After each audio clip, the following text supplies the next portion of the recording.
రిషికుండే భయం, అర్జున్కుండే కోపం, బాధ, ఇలా అన్నీ రెండు ఇన్స్ట్రక్షన్స్గా వచ్చి మీద పడితే ఆ బ్రెయిన్ ఎలా తట్టుకుంటుంది? ఫస్ట్ టైం రిషి ప్రాణాలకి ప్రమాదం ఉందని కంగారు పడ్డా, కానీ విషయాన్ని వాళ్ళకి చెప్పలేకపోయాను. అందుకే where do I begin with? Actually Rishi brain collapse అయింది, నోస్లోంచి బ్లడ్ వస్తుంది.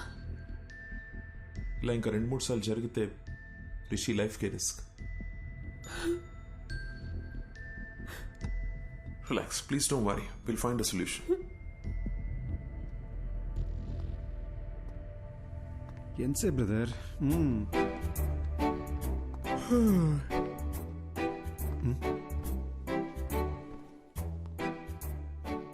మీరు ఎలా చనిపోయారు? యాక్సిడెంటా?